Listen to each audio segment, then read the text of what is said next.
The trial of Ashley Benefield is underway, the Black Swan murder trial, and it's going pretty fast. We're seeing a lot of witnesses take the stand. We're seeing a lot of testimony being given. And as this continues on, as I always say with any case, we can have all of our conjecture beforehand, but let's let it get to the courtroom before we make any judgments. And this is a case where I think that's important.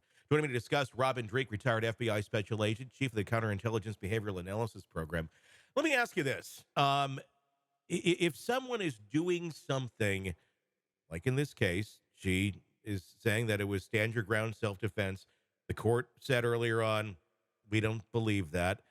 But if she believes it, like truly in her heart believes it, and isn't lying, isn't out there trying to spin a tale or a story or some motive, but in her mind thinks there is danger here, whether it's based in reality or not, does that make her guilty of the crime if she truly felt threatened, even if she wasn't?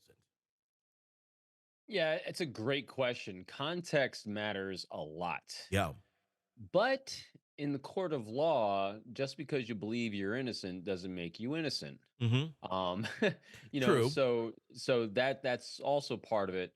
But I think when we're going for an understanding her mindset, that's an important factor to understand. So far though, what I have, maybe it's been there, but I haven't been able to find it. The critical things to me in here, there's a partnership between, as I see it, again from limited data points I'm getting, between her and her mom. I really want to see more Mm. between the mom's influence on her in that context. Yeah. Her mind is so still young. It's been very malleable Hmm. during this time period. Before the prefrontal lobe fully forms, roughly age of 24. So we're kind of in that ballpark. Yeah. Um, and it becomes extremely susceptible to suggestion, especially if you've lived I won't, a sheltered life seems like I'm being demeaning, but I don't mean it in a Sure. demeaning way. A, a non-worldly experience, Hmm. where you're having a lot of things provided for you by people around A you that are taking charmed care of you. life. There you go, a charmed life.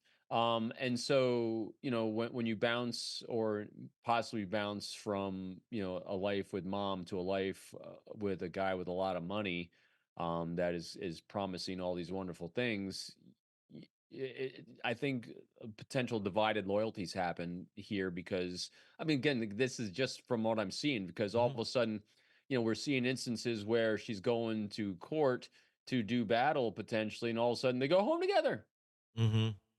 and then all of a sudden it's not snip, snap, snip, snap. It's so that's why this is really kind of crazy. That's why I still haven't seen the reason for her behavior come out, and I'm that's why I'm so curious about the relationship with the mom that I haven't really seen too much yet. Well, it's interesting when you just kind of look at the behavior, and it's easier to understand Doug's behavior as well, Yeah. because he believed he was going there to help her pack things up. They had an agreement; they were getting back together. They were going to go back to Maryland, I believe, and that's what was going on in his mind. But she had already, in the background, talked to her attorney and had set this whole thing up. Of I'm scared, I need to have some protection here. I need to go somewhere where I'm going to be safe, but at the same time is telling him to come in and invite him. I mean, it's you can't have it both ways. Is the Right. reality of it, and yeah, you're going to upset someone. Not in any way does that excuse any sort of violence, but there is no evidence of violence of him hurting her or anything of that nature, especially that day where he was shot. But yeah, you're going to make someone a little bit upset if they came all the way across the country. They're going to pack you up, and you're all thinking you're getting back together, and suddenly you're not.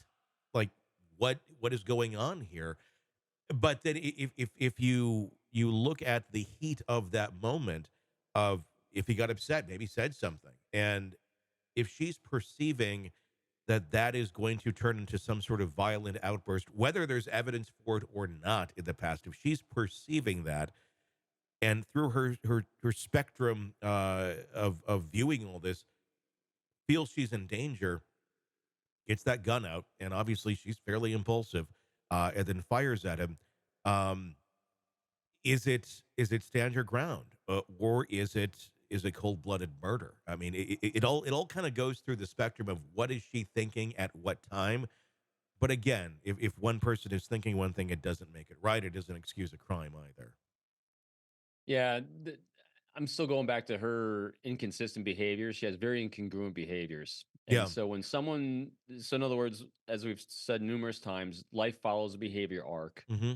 and which is very predictable, reasonable. And even when you get slight little outliers, those outliers from someone's behavior are caused by events, individuals, actions that cause an outlier, but then we come back center again to Hmm. our normal behavior. With her, we we're seeing these, again, just context I'm seeing, we're kind of seeing wild swings, Yes.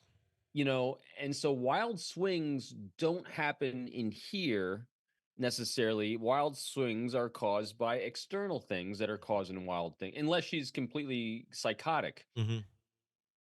Well, we're not Doesn't clinical appear to be that psychologists. way. Yeah. There's no Yeah. indication of that. So, in Yeah. other words, so there's something in her external world that is causing wild swings. Mhm. Hence, that's why I'm really curious about the mother's influence, the input, or someone else. I don't care who it is, but Yeah. there's an influence that's causing wild swings. But in those moments when she's alone with him, she seems to come back to a baseline with him. Hmm. That's To it. why Yeah. this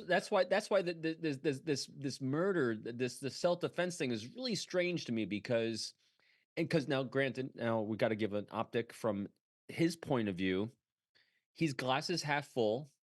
He seems to have rose-colored glasses when dealing with her, because from what we're seeing, he seems to only see her in this one arc, and then Yeah. he's seeing a wild swing. But then the wild swing's happening when they're apart, but when they get back together again, oh, it's kind of back to normal again, huh? Hmm. See what I mean? So it's only when they're apart does she kind of deviate. Hmm. What's happening in those moments? But see what I mean? So that's why it's kind of convoluted. There's a piece to this puzzle with input that's going into her brain that I haven't seen yet. Hey, thanks for checking out the video. Be sure to follow us wherever you download podcasts, and especially Apple Podcasts, where you can get advanced episode and premium content on our premium channel right there. Also, be sure to follow us on social media so you don't miss any breaking updates on the stories that matter to you most. We're on TikTok, X, Instagram, Facebook. Just search Hidden Killers Podcast with Tony Brueski, and you'll find us right there. Again, thanks for watching.